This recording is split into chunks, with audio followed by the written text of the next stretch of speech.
Welcome. My name, I'll go for the little blurb first. My name is Sifu Boggie. Sifu means guide me, somebody who points you along your way, who guides you on your path. Boggie is my given martial arts, spiritual and healing name, and it means the balancer between the chaos and the calmness. And I have been studying many different arts. I always say the Taoist arts, but I've actually been studying many different arts for the last 39 years. And I actually came across Reiki. I came across Reiki when, with my Sifus who studied, they were actually they were, half, their mum was half Japanese. So they were one quarter Japanese. And I came across a Reiki through them at first and learnt one version, which we'll talk about, and then was encouraged by them to learn another version. So my originally started off on the Eastern style of Reiki, as it's known to a lot of people, back in 1988. Or actually 87 then 8, but partly in 87, more fully in 88 when I was 18 years old. Long time ago in a galaxy far, far away. And I didn't really actually go into a Western Reiki, which a lot more people have done, until 1995. So there's a fair difference between one style to the other. But my teachers, like the samurai, like the Shaolin, which is Chinese, the Shaolin monks, they very much believe everything you learn enhances everything else you do. So I learned many different styles, and I was encouraged by my Sifus to learn many different styles to create, to be truly balanced within myself. So, so for me, there is no good or bad style. All styles have advantages. All styles have information. On that note, I will say that I will always honour and respect Mrs. Takata, who is the Western, in the West is the person that brought Reiki to the West. And if it wasn't for Mrs. Takata, I can pretty much guarantee all of you who do Reiki now wouldn't even know what Reiki was if it wasn't for Mrs. Takata, because, and we'll sort of go into that in a minute. So I always will honour and respect Mrs. Takata. Just that there is quite a difference between the Western version and the Eastern version, to the point where I think this doesn't happen to everybody. Necessarily, but I find there is a lot of people that did Reiki and don't do it as much now because they said they felt something was missing, or it wasn't, it didn't seem enough. And I'm not saying the Eastern version is necessarily what completes it, but I definitely adds to it. The Eastern version of Reiki definitely adds. I just want to say, can everybody hear me okay? Because I can hear a tiny echo, and I don't know if it's coming from it's feedback from the phone, or I'm in I'm a slightly different location. It's a very long avenue. So everybody hear me okay? We can hear you. I personally don't hear any echo. Okay, so it might be actually literally where I am, because I've got big ears and I can hear an echo from something. Okay, cool. So, right, so the best way sort of to explain this, like I say, is to, sometimes is to understand the history actually teaches you why things are the way they are, and allows you to experience things in a better way. So, master in Japanese is sensei. So master is sensei. So when I say sensei, usi or usawi, as some people say sensei, I'm talking about master usi, master usawi, depending which way you say it. And so within the Japanese culture, there is this strong thing of loyalty, of honor.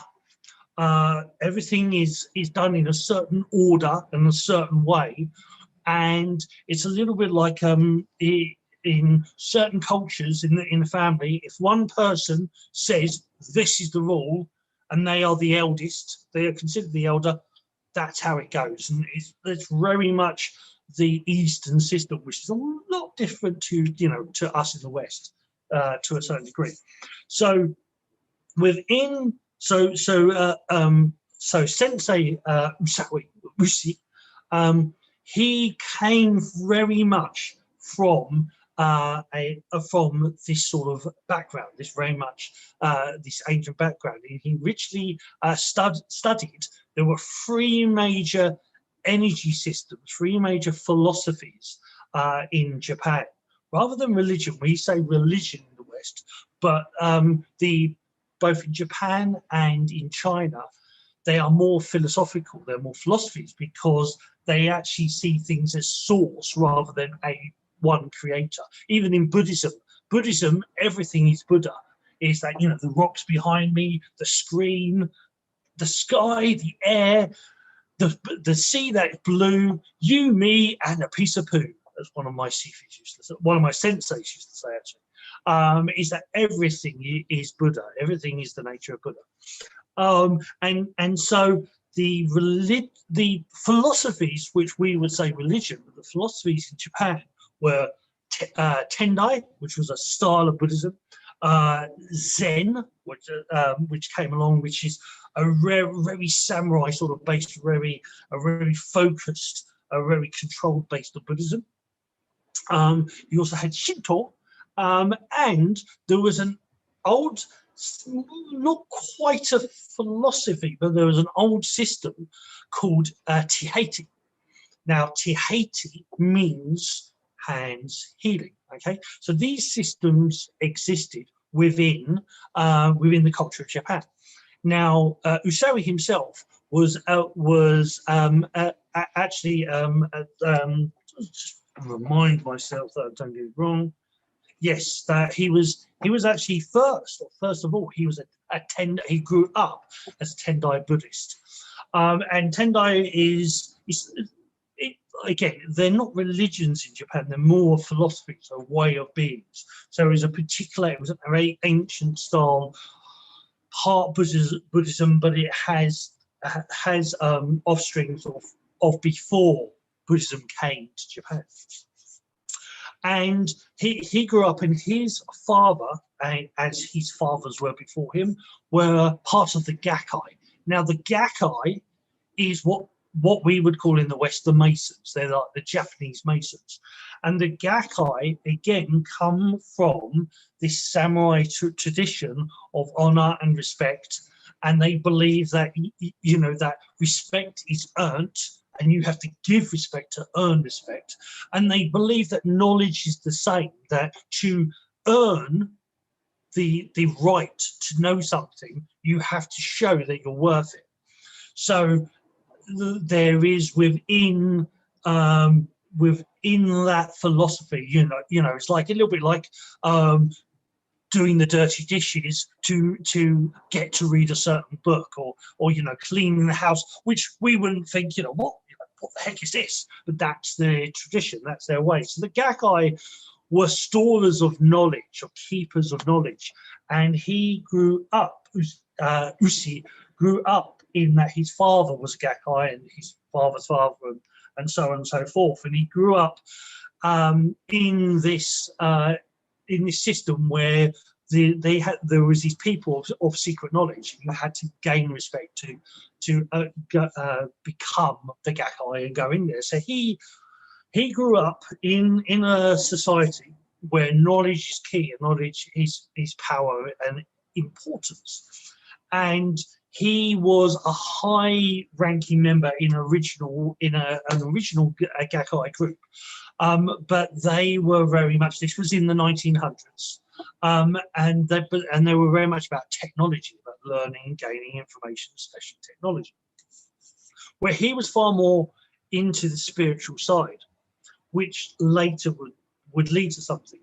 So he was very interested in the nature of energy in the universe, and the ancient knowledge talked about talking to the universe. You know, like sort of like we talk about going to a church to talk to God, to pray to God, or when we pray, we talk to God. But the interesting thing is, like in Christianity, this is strongly said. There's a lot of people I've spoken to who agree that this actually comes from the East, especially, or quite possibly Japan, which this is called gassho, which is palms together. And it's the connection of the masculine side of the body, whichever is your writing hand, and the feminine side of the body, which is your non-writing hand. When these come together, they create gassho, hands together. And this connection, when placed on one of the 3 points, which we'll talk about in a bit, connects you to the universe, connects you to source. When you bring everything to one, the one is everything, or the one comes to you. So he was very interested in this information, in how to talk to, how to connect with the universe, and how to gain knowledge, and how to understand wisdom and understanding. And that was Usi's prime thing, was to gain more knowledge of the ancient knowledge. So he went off on this quest. And this is all pre-1900s, because everybody sort of thinks Reiki is a lot older, or the name Reiki is a lot older than it actually is. But this was all like in the this is in the 1900s, so 1880, 1890. So he studied different, because of his privilege, because of his father, who was part of the Gakkai. He got into places that a lot of people didn't go. So he was allowed to go and visit the monks in Tibet, and he studied with the monks in Tibet. He went to certain places in China and studied with the Taoists in China. And there was a system in China called Shun, Qi, Shen, which means flowing energy spirit, which was similar to a system that existed in Japan, which was Tahiti. And he studied these different energy systems, and he brought this knowledge back to Japan, where he started to practice what he had learned from these different places, so from Tibet, from China, with also the information or the lifestyle of the Gakkai. And certain knowledge certain knowledge he already knew from the ancient systems in Japan. So over a period of 20 years, from the 1900s up to 1920, he studied this information and he perfected it, and he started to teach others. And he kept perfecting it, and there were certain things that, so like, again, there was this ancient system called Tahiti. And Tahiti, there's an argument with it, but it is between 5,000 and 10,000 years old. And it comes from a particular island in Japan, and there is a particular tribe that existed in Japan, which were called the Tengu. And the Tengu was said to be the blue bird people. They were said to actually be blue birds. Now, for some people, that just sounds a bit weird, but if anybody's heard of Corey Good, and he talks about the blue avians, or if you know Egyptian history and you know of Ra and Thoth, who were said to be blue bird beings. It's very interesting, because you then learn that this ancient system called Tahiti originated from one of the small islands in Japan, from the Tengu. And it's a very simple system with just a few moves, but those few moves were one of the integral parts of what became Reiki, which is, which a lot of people use, every single day. This gassho, the gassho is said, just this position is said to have came from a practice that was taught in Japan. That practice was Tahiti, and Tahiti came from one of the small islands in Japan, from the blue bird tribe which were known as the Tengu.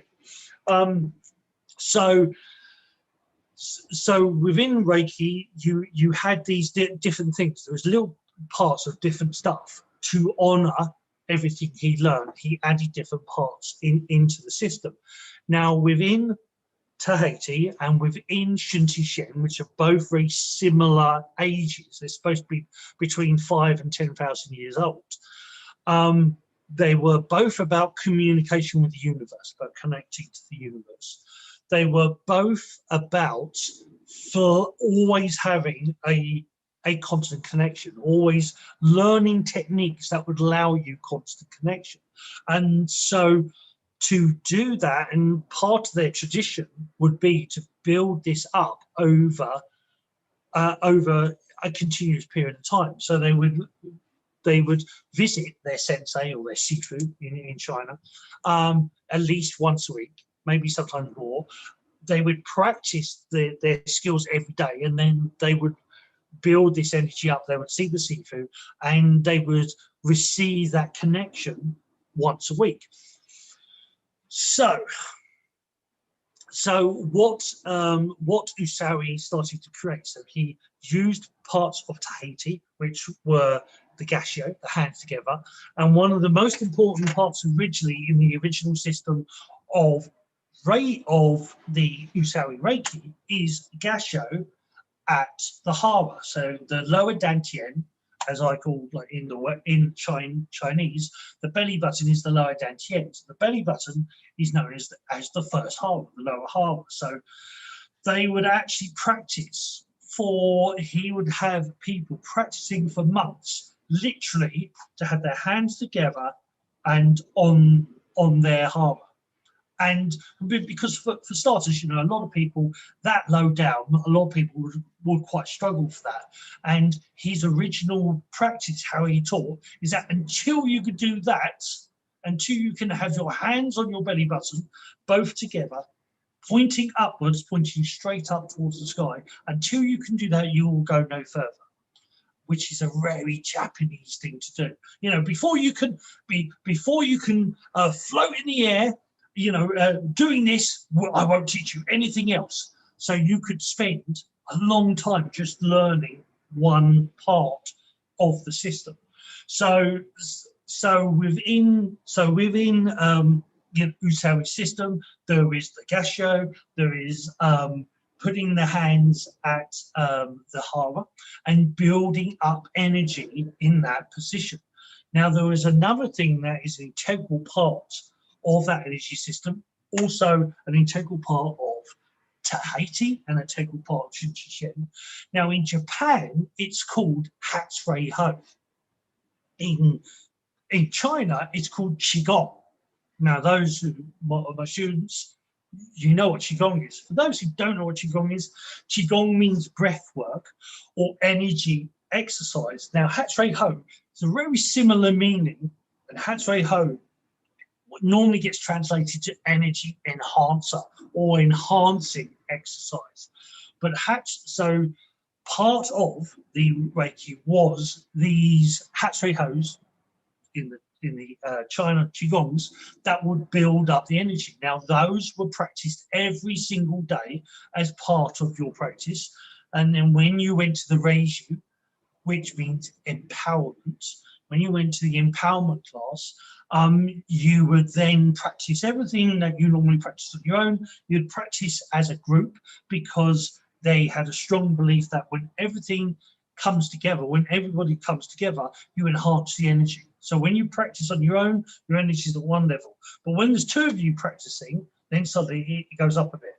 Or if there's three of you practicing, it goes up. If there's 8 of you, so groups were always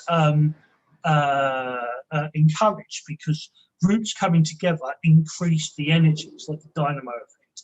It builds the energy up. So just 1 second. Hello, beautiful. Hello, beautiful. You say, dog. Hello, gorgeous. Yes, I love you too. Are we done? All right. Come on, then. So sorry for the slight dysfunction. But anyway, so the whole idea was that, and the East, Japan and China, very much into their communities, very much about, it's great to do things individually, but as a group, as a clan, you are the strongest. So when you practice together, when you meditate together, so in Buddhism, there's a lot of mass meditations, group meditations, because that creates more clarity.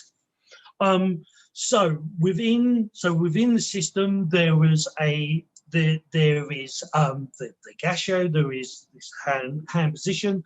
There's a lot of learning each move perfectly, getting it perfectly right before you move on to the next one. You have this Hatsui Ho, which is energy enhancer, like a Qigong, energy exercise.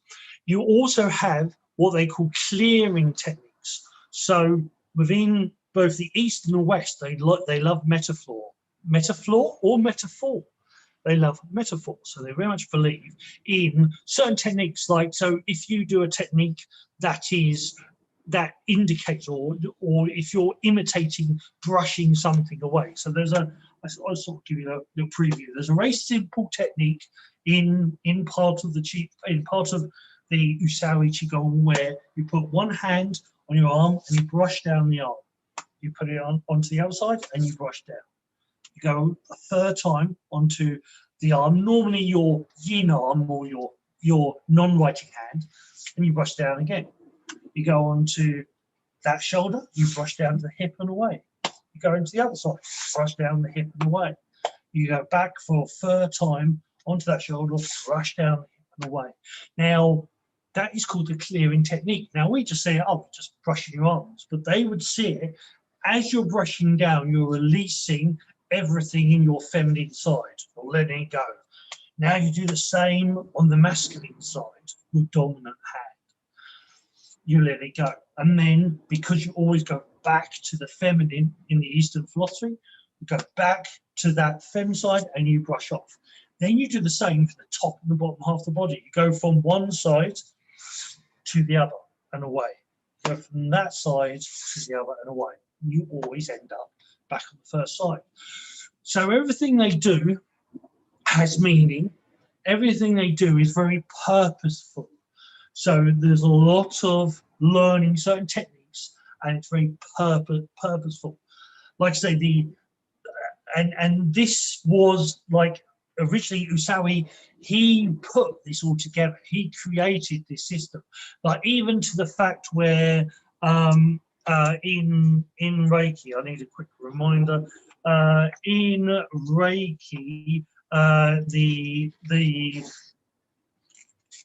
because my memories, just for today, I will not. I forgot the line, and now I can't see it.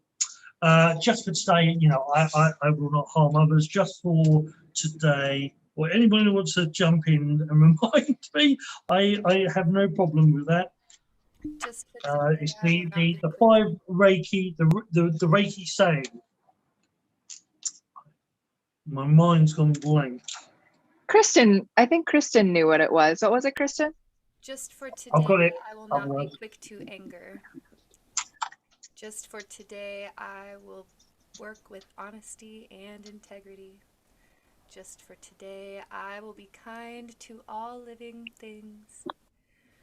Just for today, I will not be, do I say not be quick to anger? I think we did. Oh, there's 2 more. Hold on. No. Well, I've got, yeah, so I think that's what, I can not only just hear you, but yeah, so just for today, do not anger. Just for today, do not worry. Be filled with gratitude. Devote yourself to work, be kind to people. Now, we're always taught that is the Reiki principles. That is actually the principles from the Gakkai. So it was actually part of what's called the Gakkai Senso, which means the Gakkai principles. And it was, so they were, like I say, they were like the Masons, but they were also like the Scouts. They were very much, because of the samurai tradition, they helped other people and they looked after other people, but they did it respectfully, and they gained information to help people. So, you know, they may appear like, you know, magicians because they could help people, but if because of secret knowledge they knew, and they knew how to do things. So the Reiki principles are actually the Gakkai, the Gakkai principles that came from the Gakkai. So this is the whole point of what Usi created, was a number of different things that he brought together to honor everything that he learned. So a lot of these different traditions all came together, and it took him 20 years until he reached Satori, and Satori is a version of enlightenment. I say it like that because the Eastern version, the Eastern philosophy in enlightenment is different to ours. They believe that enlightenment is like in a computer game, you've reached level 2. You've reached level 27. That there's always more. There's never one. There's always more. So he reached Satori. He reached a level of enlightenment, and that's where the name Reiki was then first used. That he then called it. It was originally, before then, it was Usawi or Usi Tahiti. It was just simply known as Usi's hands together, Usi Tahiti. Usi Tahiti, hands healing. So hand application or hands healing is what Tahiti means. So up for 20 years, it was only known as Usi Tahiti. And then it became Usi Tahiti Reiki. And then eventually, what happens in the East, they create different styles. So you have a new version, new style. And so then Reiki then got Reiki Ryo, Reiki Shito, and there's all these different styles started to apply, where somebody added a little something else. So the traditional Reiki system has a lot of honor based. It's a lot of, you learn step by step by step. There was a lot of the Gakkai way, so the samurai way of honor and respect. There was these clearing techniques that you use. They would also use a kotodama, which we'll get to in a bit, but like chanting to clear, but then chanting to also create something, which we'll get to in a bit. They would also use the Hatsuei-ho, these energy exercises. So there's a lot of stuff all in there. You know, there's a lot of things to build up. Then also, what Usawi insisted was that that if you was high enough within this energy, you should be able to put your hand across somebody and sense someone's illness. Now, if you could do that, then you would be Shodan, which was their level 1. So to get to just level 1, you would have to be able to sense that somebody's like pulled a muscle in their arm, or normally it's more serious, like that you could sense an illness within their body, a tumor. You could sense that sense something that you couldn't actually see. So they would have you sensing for breaks or fractures or tumors, something they already knew existed, that they would make you sense somebody that, and see if you could figure it. And if you could see it, that would get you to Reiki level 1. So it's a lot of information there. There's a lot of stuff there, but one of the most important things, or the few of the most important things, there was a clearing method, a method to release everything before you begin.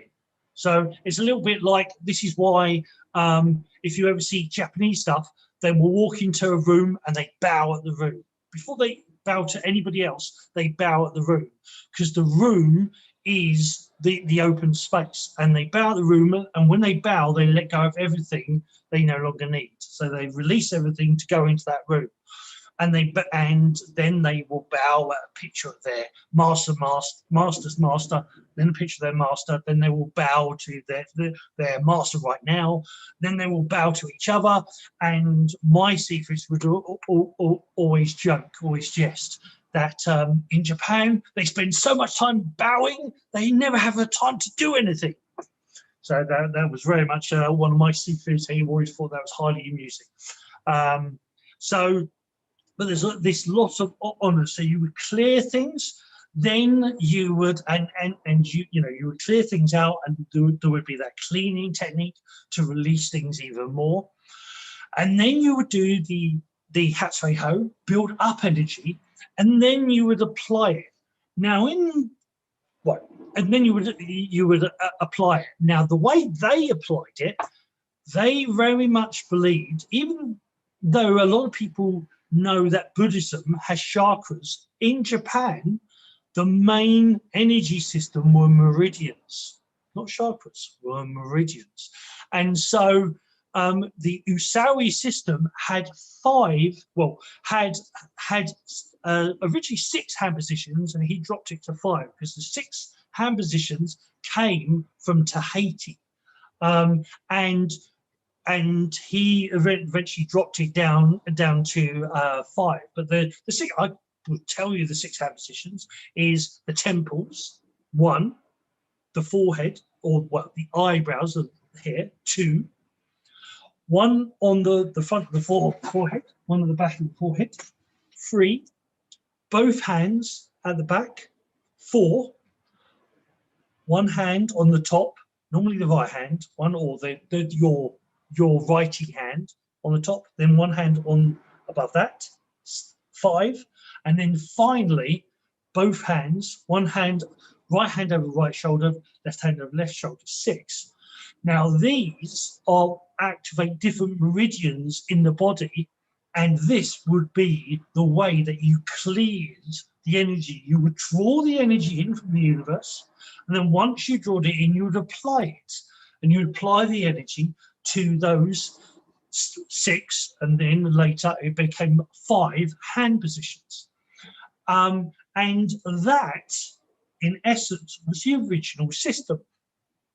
Now, there was a Gakkai, remember the Gakkai, called Dr. Haishi. Now, a lot of people have heard of Dr. Haishi in Reiki, and Dr. Haishi was a Western medical trained doctor who was part of was Japanese. His family was Japanese. He went to the West for a period of time and learned Western medicine, then came back to the East, back to Japan to do it in the hospital. So he was a Western trained doctor, part of the Gakkai. And so when he learned this system, he found it very strange. He didn't understand it. He wasn't, because he was very Western trained, he didn't actually really understand energy, even though it's part of his tradition, part of his culture. He had spent so much time in the West that he was far more, he understood the physical body more, and he was a doctor. So he created the different hand positions, which were later, some say 25, some say 26, some say 20. He originally, I think it was 25 hand positions he originally created, was where you would apply the energy.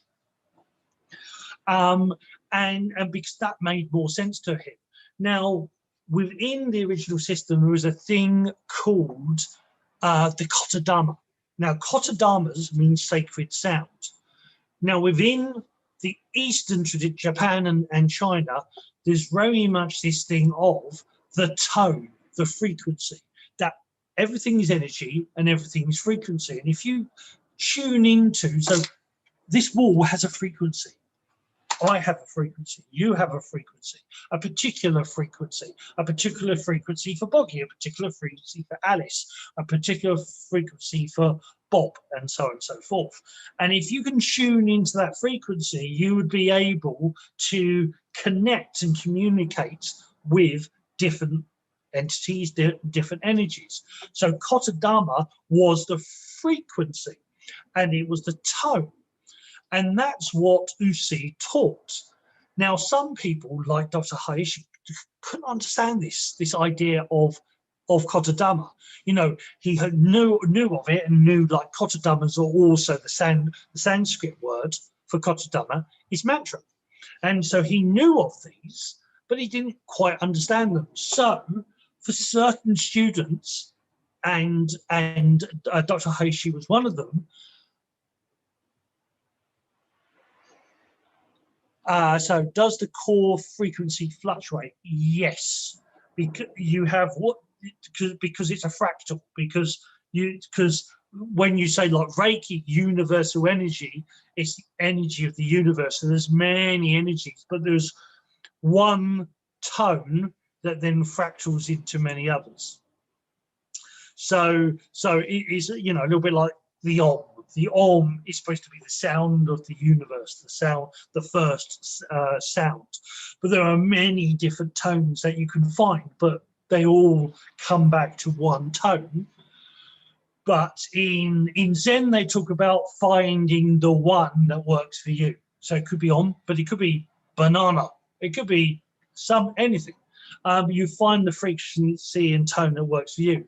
Within the Taoists, they believe that, using all the different combinations, or some Taoists believe using lots of different combinations, you find that right tone. So there's two different parts. You go for the many or you go for the one. The Zen way is one, pure focus, straight to the point, no cutting about, no mucking about. And you know, it's this way and only this way. So the Kata Dhamma was very powerful and very much what they believed in. Now, but Dr. Haishi couldn't understand this. So for the students that couldn't understand this, Usi used symbols. There were certain symbols that either ancient Sanskrit symbols or symbols that he had created by focusing on those energies. Those symbols represented that frequency, that tone. So the Merkaba, Star of David, that symbol represents a certain frequency, the divine masculine frequency. This is a little bit more Chinese one. This is a little bit out of the Reiki thing, but hopefully it makes sense to why Kata Dhammas were so important. The flower of life is the frequency of the divine feminine. So it's a symbol that represents that frequency. So it's a little bit like musical notes. Musical notes, you look at them, you know, it's squiggles, but that musical note represents a sound. When you play those, when you read those notes on and translate it onto a musical instrument, you create a melody, a harmony. So this was the point. So the Dr. Haishi didn't understand the Kata Dhammas, so he was given symbols. So he was given the symbols, he created his own hand positions, and he didn't really understand Hatray Ho. So there was a lot of things that he didn't do in his system. Now, how it works, so Mrs. Takata, you know, originally had a Reiki healing, and she wanted to go deeper in it. Now, within the way Reiki, the way things are taught in Japan, is that the master teaches other masters, or teaches, you know, he's number one, number two, number three students. That's it. The master doesn't teach other people. The grandmaster only teaches the master, and so there's a hierarchy. So how it would have been taught was that Mrs. Takata would have gained one or two little things from Usi, but a lot of her teachings came from actually Dr. Haishi. So she learned more from Dr. Haishi, though she had the permission and she would have, you know, been checked to a degree, especially because she was bringing it out into the world. She would be checked by Usi, but she didn't necessarily have many, you know, she didn't spend many years learning from Usi. She would have learned from Dr. Haishi. She would have learned from other Reiki masters, but she wouldn't have learned from the creator, the Grandmaster. So her system, she lived in Hawaii. You know, this was just after, obviously, Pearl Harbor and whatnot, you know, when she was bringing this system in. She would have had to have made a system that the people in the West would have accepted. So she adapted things so that they would be accepted in the West. And and the things that she, you know, so she changed things, or so she would have already learnt it in a certain way, like I said, but and then she adapted things on top, because like most people don't know what heard of Hatsue Ho. Most people would have never known that you're actually meant to have weekly empowerments, weekly Reiju. Most people wouldn't have known that actually there was a scanning process in there, and there was only 5 hand positions. There weren't 25, there weren't 102. There was only 5, and it was based on meridians, not the chakras. It was based on meridians. Most people don't know that the Kotodama was actually the thing, not symbols. The symbol was actually, if you've got the symbol, and this was the thing with Usi, that if he gave you a symbol, at a period of time, he expected you to throw that symbol away, because it was the tone that you're looking for. The symbol is just a finger pointing to the moon. The finger leads you to the moon. Once you find the moon, you don't need the finger anymore. So you know, the finger goes away. So I hope this sort of makes sense. I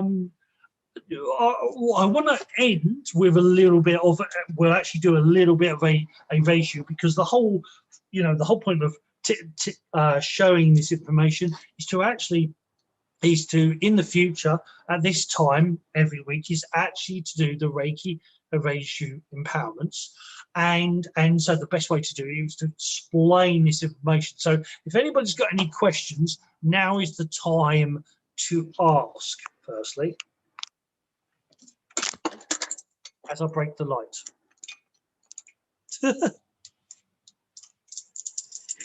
Any questions?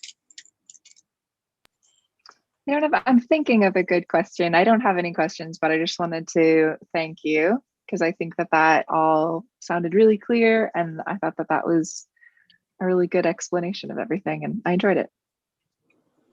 Cool. Thank you. I'm going to be in the dark for a second until I get the batteries to work again. Like I say, there's a lot of information there, and we will be teaching the Eastern Reiki. But one of the things I actually prefer to a degree is actually Tahiti. I've actually taught Tahiti to a lot of masters, a lot of Reiki masters, and it's one of these things where at first I go, but this is really simple. And it's like, just bear with it, just do it, just practice it, and it's say Tahiti is the essence of Tahiti still in Western Reiki, but it's very much in the Eastern Reiki, the Usui Reiki. But Tahiti on its own is a very subtle system, but people who've then like practiced it for a couple of weeks suddenly say that, you know, my energy's going through the roof. You know, I'm sleeping less. I'm less stressed on this and that and the other. And it's like, because it was you know, an ancient system that was taught, that was meant to be. It's very subtle, but it's a very simple way to connect to the universe, to connect, because we are meant, as beings, we are meant to connect to the universe, but it's meant to be something that we have to do. It's not meant to be something that we just, oh, you know, we're always connected, which we are, but there's supposed to be intention. There's supposed to be this actual intent to connect to this energy, and when we connect to this energy, we then open up to more satori, more enlightenments, as he flashes himself in the lights. So you know, so the whole idea is that Reiki is about a constant communication and connection, and if you do it every day, you build up that connection. So yeah, yes, you know, it is one of my goals. I love Qigong, I choose Qigong, but the goal is to actually, and it goes back, Reiki and Tahiti and Shun Shen go back to a very ancient thing. It's far better for you to heal, empower, and charge yourself than it is to rely on others.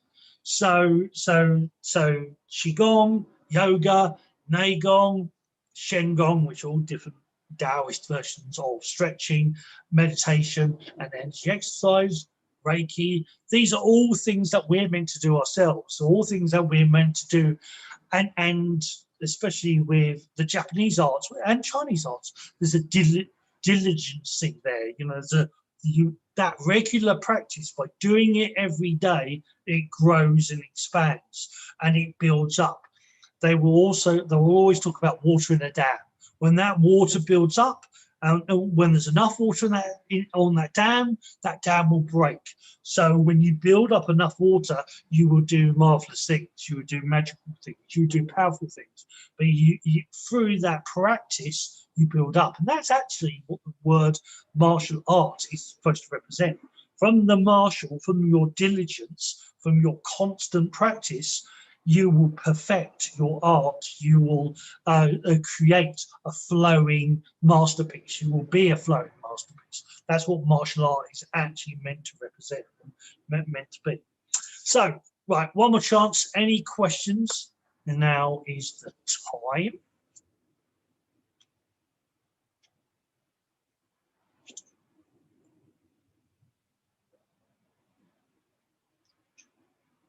This is the Boggie counter. I give you the chance to before the timer stops.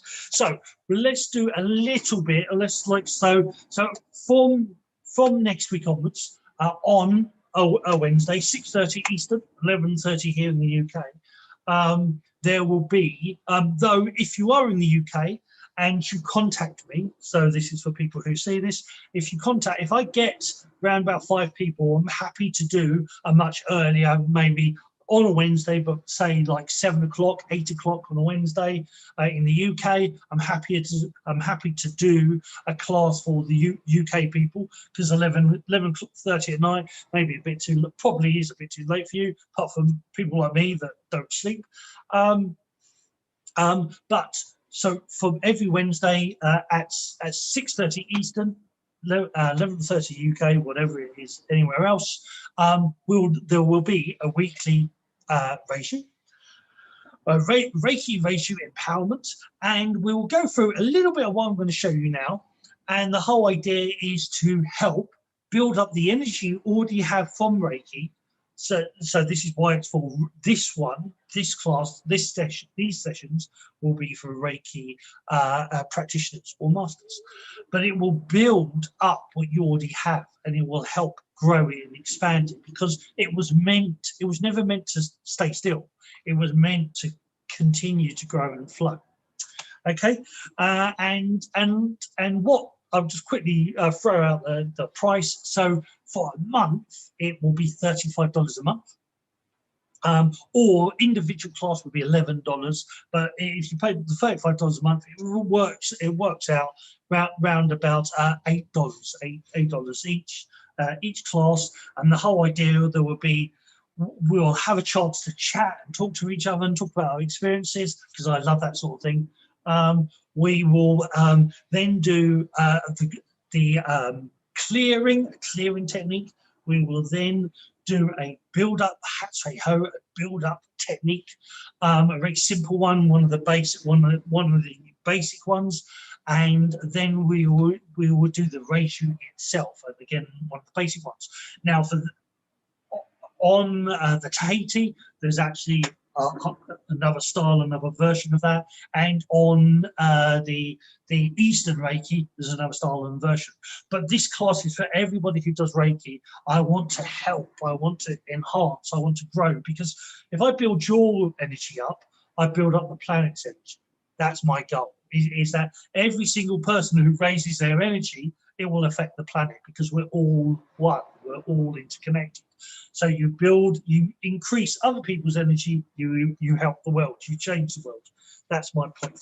Okay, so right, so if you can, so in Japan, they either called Zen Seated or Zen.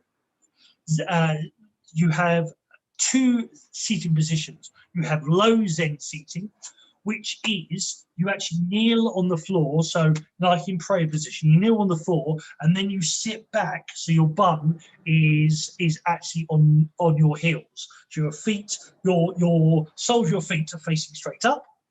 And your knee. So if I, so I'm just kneeling on the floor and I sit on my bum. Flash, if you, oh, okay. Well, I started now, so I'll finish. I'll be the sensei.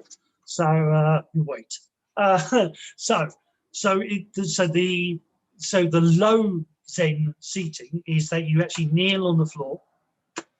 But you sit on the soles of your feet. So hopefully that makes sense. So thinking of kneeling on the floor with your feet, with the soles facing upwards, and then you sit down on the soles of your feet. Again, in Japan, if that takes a year for you to learn, then you don't go any further until you learn that. But what happened for older people, he was a little bit more lenient, and he would allow you to have a seat, but you would sit. Now I've got jeans with what just so anybody can see. I've got tracksuit bottoms underneath, but because it's cold out here, I've got an old pair of jeans I'm wearing. They got a hole there, so just in case anybody's noticing, yes, I've got holes in my jeans, but I've also got thermals on tracksuit bottoms. She's not going to see anything. But anyway. So, seated on a seat, you should have your feet flat on the floor and your legs 45 degrees outwards. So your legs are 45 pointing outwards. So your legs, your knees, and your feet are all pointing in the same direction, 45 degrees outwards. Then starts the position. So you if you can, you pull your bum in, you sit upright, and then your hands go palms downwards onto your lap. Now, in both Japan and China, palms downwards, you're circling inside. You're focusing within. When your palms are upwards, you're connecting to the universe. One of my teachers, or one of my brothers, Terry, would say, offline, online. So when your hands are upwards, you're online with the universe. When your hands are downwards, you're focusing your energy inwards. Okay, so you would have your hands downwards, your elbows pointing outwards. This supports your shoulders, and then you can keep your back straight and your bum pulled in. And this would be the first position. So Zen seating and Zen at rest, which is one of my teachers would say, is this position. So we start off in this position and we ready ourselves and we relax. So I want you to breathe in, and as you breathe in, imagine the light going through the top of the head, all the way down straight down the body into your hara. So in Japanese, hara, the belly button. So into the hara. So from this position, I want you to breathe in. So in through your nose, and if you can, flare your nostrils a little bit, which is very much the Zen and the Shaolin way. You flare the nostrils. If you're out in the cold, you flare your nostrils because it warms up the air as well. You draw the air in, slightly flaring the nostrils, and then not pierced, not totally closed lips, but just having a little gap in the lips, you let the air come out through the mouth, like you're, sort of like you're blowing out a candle, but you're blowing out your candle without showing it too much. You're trying to hide it slightly. So breathe in, and then so blowing gently, but like you're gently trying to blow on a candle to make the flame move, but you're not forcing the air out. Okay, so we do a count of 10 this way. So breathing in, the light's coming into the hara, and as you breathe out, you imagine your hara getting brighter and brighter and brighter. And as you're breathing in, you flare your nostrils, and you don't hold the breath, but you stop for half a second, and then you blow out. And when the air's all gone, again, you just stop for half a second. Don't hold the breath. Don't create any tension. Just stop the breath. So you stop breathing, then breathe back in. Stop for a second or half a second, then breathe out. So we do this for 10.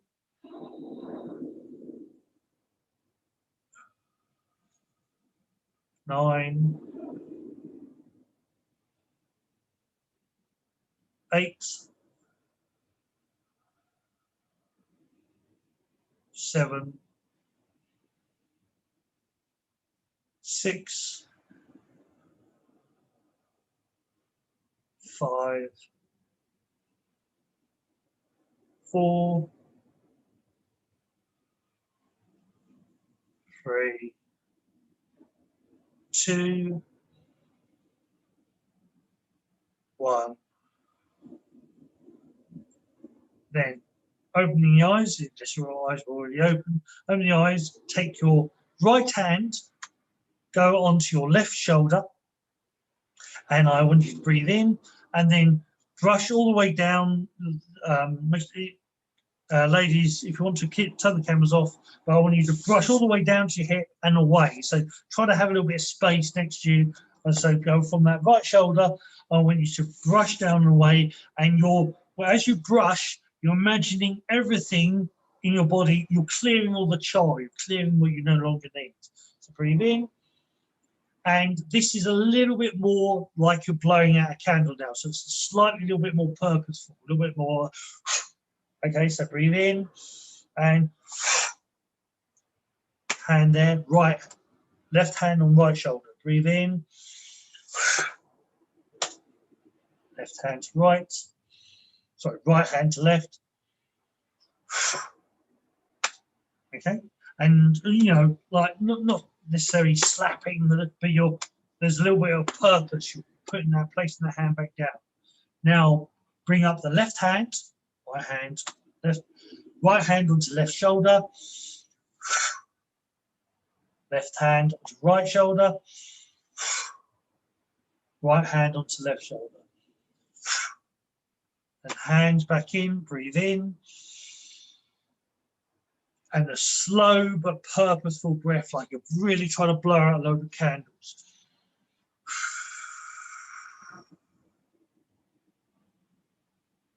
Okay, we'll do that one more time, okay? So we go, so right hand, left shoulder, right, left hand, right shoulder, right hand, left shoulder. Right hand, left shoulder, lift up the arm first.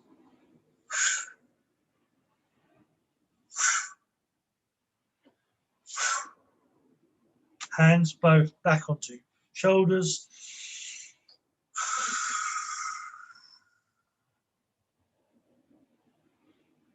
Okay, then from here, bring your hands together, and if you can, I want you to put palms both together, pointing straight up at the belly button level, at the heart level.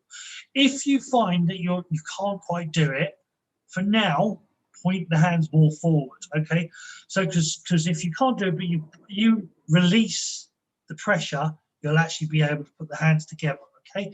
So on that heart level, if you can, but if you need to, put the hands forward, but your goal is to eventually have the hands pointed straight up, palms both together. Then from this, you breathe in again, breathe in that energy all the way down to the hara.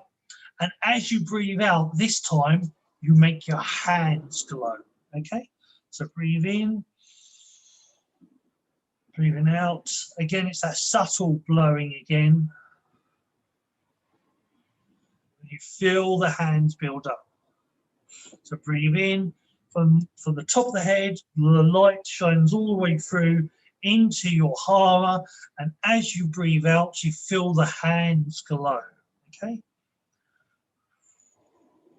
So let's do another 10.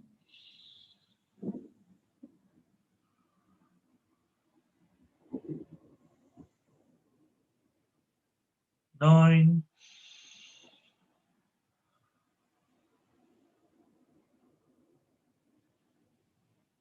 8.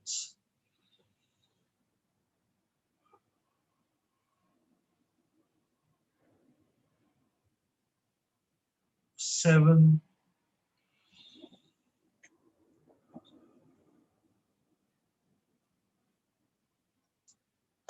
6,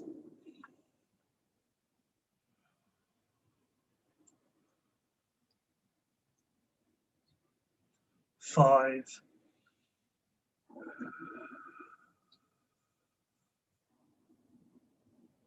4,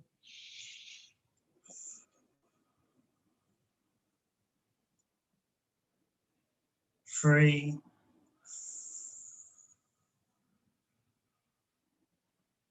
2,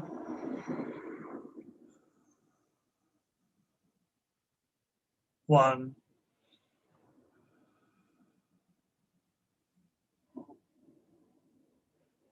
And just breathe with that just for a couple more breaths, drawing the light all the way through the top of the head, down into the heart, the belly button. And then as you breathe out, you're blowing out, feel the hands glowing more and more.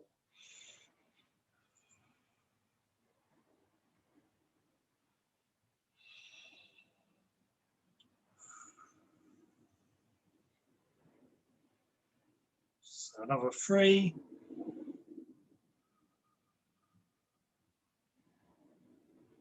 2, 1.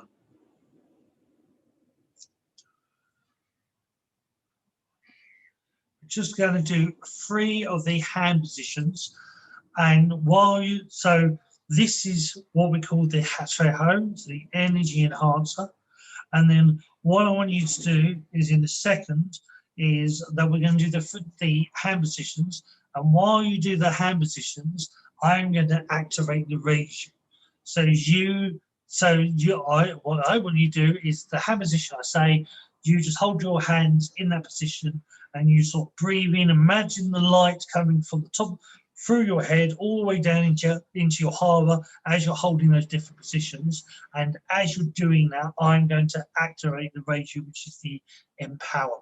Okay, so from this position, so I want you to breathe in. And then first position I want you to do is place the hands either side of the temples, so the palms either side of your temples. And if you can, relax your shoulders, so point the elbows downwards a little bit, side, point your elbows downwards, put the hands at the temples so you don't create too much tension in your shoulders. And I want you to imagine the light coming through down into your hara. At the same time, you're feeling, if you feel something here as well, but you're feeling that energy continue all the way down into the hara at the same time. Okay, so I want you to keep your hands there, breathing in, blowing out through that gentle, like I say, it's a silent blow. So you're blowing through like open lips, but you're blowing that candle, trying to affect that candle without your lips moving too much. So 5,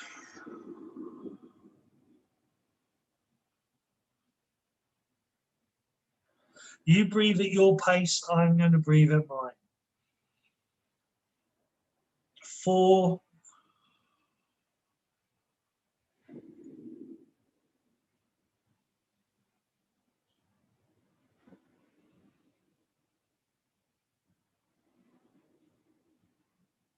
3,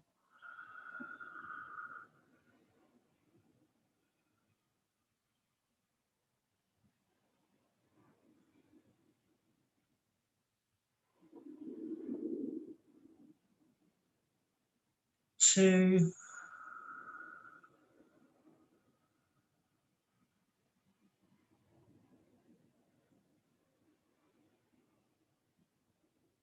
1.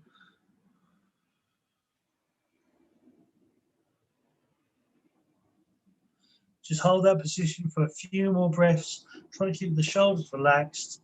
And just feel breathing in the light coming through the top of the head, down through the body, into the hara, and feel the energy at your temples at the same time. For another 3,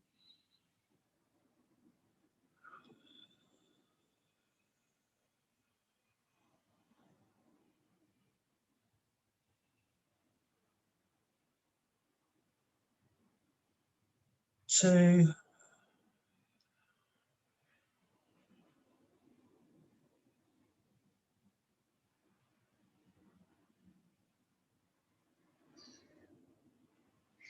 1.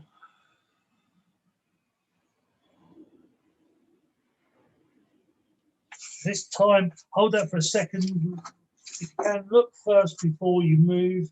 What I want you to do is put your right hand in front of your head and your left hand behind your head. Again, if you can, drop the elbows to keep the shoulders relaxed. Do that in 3, 2, 1. Breathing in. Place the hands in a new position. Try to relax the shoulders as much as possible because we're going to do it for a count of 8. Okay, so 1. Light coming through the temples, down the center of your body, into your hara, as well as the feeling energy at the front and back.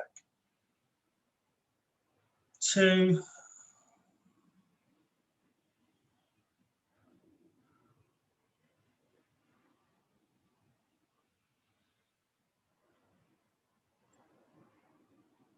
3.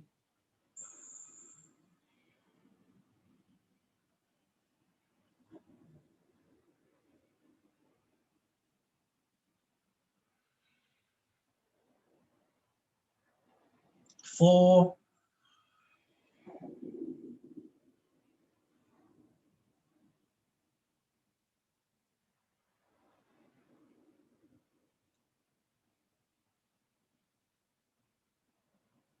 5.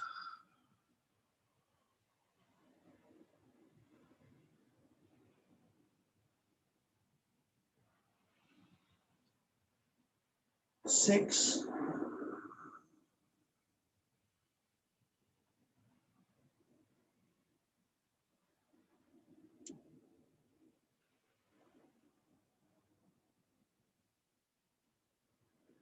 7.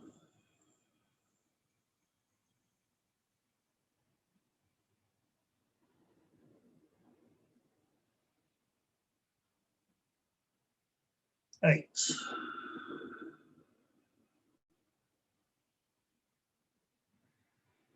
One more position for now. So if you then, watch first before you move, or move the hand slightly so you can see what.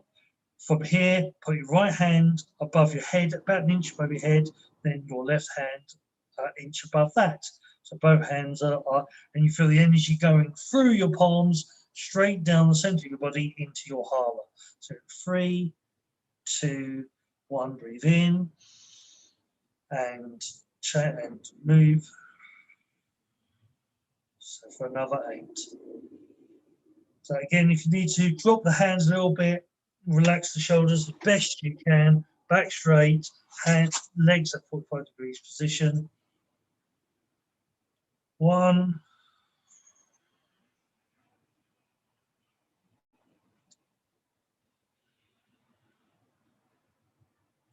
2,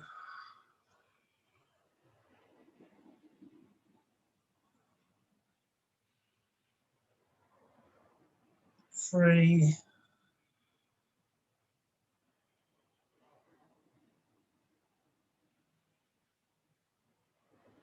4,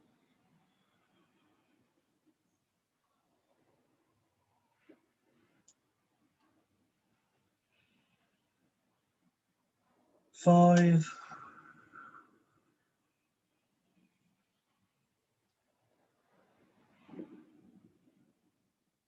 6,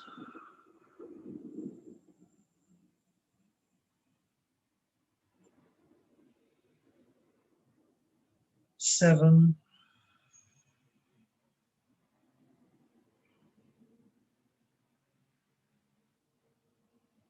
8. With this position, breathe in, breathe out, gently slide the hands down, back into Gastio, hands together, down to the hara, belly button. With the hand pointing upwards, hold this position for 3, drawing that energy down into the hara, into the hands. 2,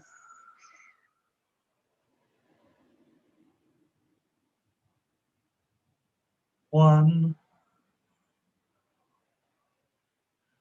then lifting up the hands, breathing in, breathing out, gently put the hands back onto the lap. And a little bit more personal, blowing out, letting go of any tension, letting go of any charge. So it's like you're trying to blow out that candle, but with one long breath.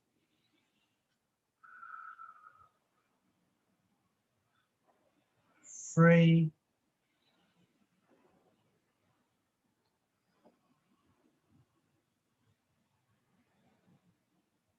2,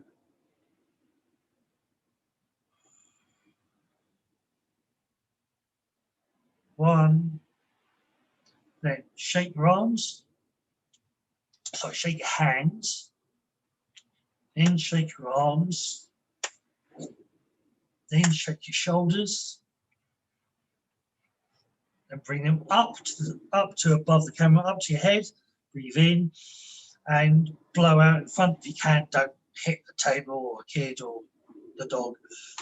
Then raise them up again. And one more time. Just to make sure that we're clear. Right hand on left shoulder. Down to the hip. Left hand on right shoulder. Right on left. Right on left. Hand in front. Left on right. Right on left. Shake, wiggle, and that's it. So let us know how you feel. Flash, you've got a question. If you remember the question, it hasn't been obliterated, I'll ask away. Thank you, Sifu. Very powerful. My question was just, it's right there. I am trained in like Western, I've reached my level 1 Western Reiki, but I'm not practicing. Is your empowerment program still for someone like me, or do I need to spend more time on my own empowerment before participating? Awesome question. In Reiki, like in Taoism, or Reiki Zen in Taoism, in Tahiti, there is no separation between energy. So when you were first attuned, or whenever you last practiced, that day still exists, but that's where your energy stays. Every time you practice, the energy moves up one, and then moves up one, and then moves up one. So every time you practice from now on, you're building up the energy. The difference, or that's the Zen way, is that every time you practice, you gain a new one. Every time you practice, you gain a new one. In Taoism, they actually say it's a bit like a stream. As you row the boat up the stream, you're building up energy. But if you stop rowing, you start going back down again. So you have to row back up. So the practice builds up, but if you stop, you use that energy. But in Zen, wherever your energy was, that's where it is. So by practicing, you connect, and your connection will grow and grow and grow, but it only grows through practice. If you don't practice, it's always there, but it's always there at that level. Practice makes it grow. Does that make sense? Yeah. So it sounds like it would be good for me to participate. Great. Right answer. Thank you. Yeah, Flash. What we were thinking of, because I'm helping Boggie with this, and because I'm also a Reiki practitioner, and we wanted to bring people in who thought like, oh, I got this weekend attunement like years ago, and I don't really do anything with it, and I don't know. But like, absolutely, like this is like even maybe specifically for people who are like, I want to get back involved and like have a community around it too. So perfect. You're the perfect candidate. Yeah, but it's never too late. That's the that's what I'm trying to say, is that in the Zen way, it's never too late. Wherever you were, that's where you are, and so even if you haven't practiced for 20 years, You practice now where that energy was. You'll now grow. You'll now grow, and then it will grow, and it will grow. It doesn't wither away. Where the Taoists see it a little bit differently. And, you know, in the Zen practice, it doesn't wither. It is where it is. It just needs to be cleared back and revealed again, and then it will and then it will grow. So yeah, it doesn't matter whether you practiced 5 minutes ago, last week, or 25 years ago. It will always be there, and it grows. I'm off to do your right. Okay, take care. Bye, Christine. So anybody else got any questions before we wrap up? I have one more. If I know someone who is not attuned but might be interested in getting attuned, what recommendation do you have for them to pursue that? That is phase two. I'm being very good and doing one thing at a time, not doing 500 things at once, which is what I normally do. But I rarely within the next period of time there will be a Tahiti course, and Tahiti or Reiki will get you into this weekly Reiju. So there will be a Tahiti course coming within the next period of time. There is also, though, there will also be a Shun Shen version of this, which is the Chinese, which Shun Shen, there are very few Shun Shen practitioners. So I will teach you Shun Shen, and then you will do it straight away. So the difference is I'm honoring the Reiki that you should at least be Reiki or Tahiti aware to be in this class. To honor that system, I'm doing for this Reiki, doing it this way. But for when I create the Shun Shen empowerment class, you won't. It won't matter whether you've done Reiki or turnip or banana or anything else. Everybody will be welcomed in that class because you'll learn it ad hoc. You'll learn it while in the class. Does that make sense? Beautiful. Practice patience right now. Thank you. I will relay that. Cool.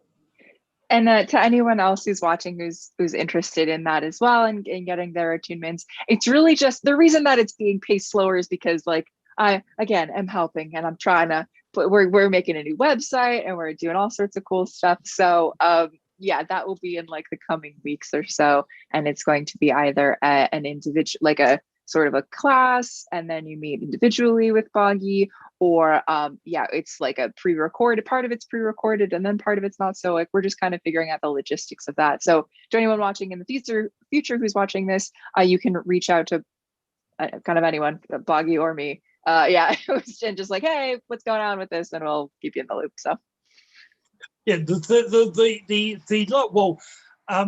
it will be a combination probably of the two. There will be a video, a actually set recorded version, but you would actually still have to do a live version for the first Reiju.